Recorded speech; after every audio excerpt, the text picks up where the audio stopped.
Welcome to Catapult Leaders. This is Daryl Mobley. Let's talk about conscious and unconscious racist.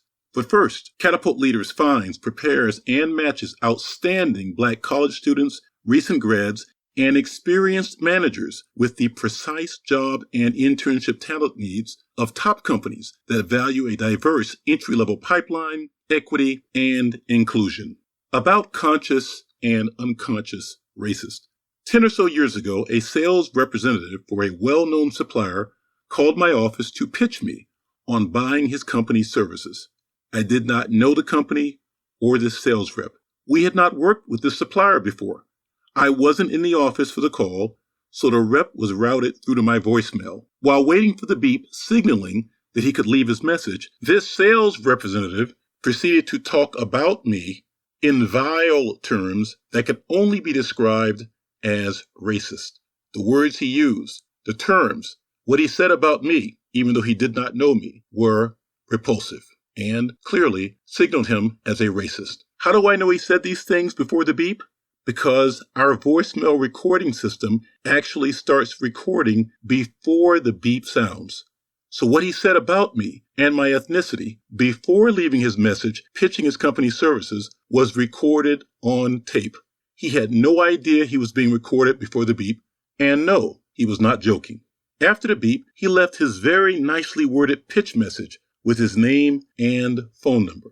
What was also on tape was the background noise of his coworkers chatting with each other as he was saying foul things about me and people like me.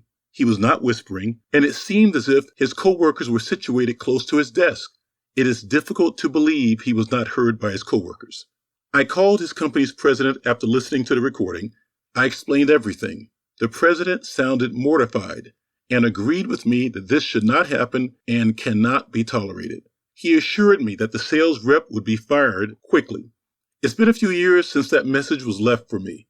I know from checking LinkedIn that the president is still with the company. The sales rep is still with the company, and the company is still selling services. So I'm left to assert that they are all racist, the sales rep, the president, and the entirety of the company.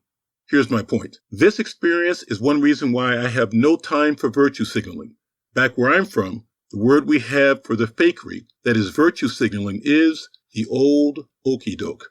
I'm sure this company has flags, tearful proclamations, and a host of other things that don't fix the problem of discrimination against Black professionals in employment and in being promoted. All I care about are results.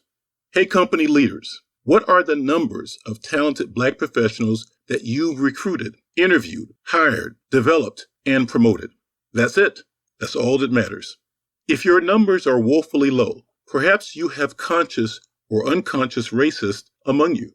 By the way, I still have the tape of that sales rep's message sitting in my desk at the office. Perhaps one day I will name names. For now, I'm just focused on results.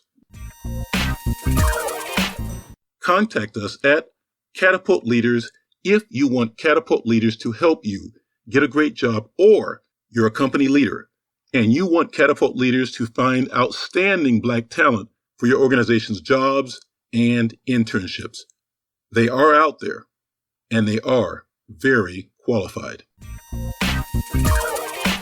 You can subscribe to the Catapult Leaders podcast at podcast.catapultleaders.com or wherever you get your podcast.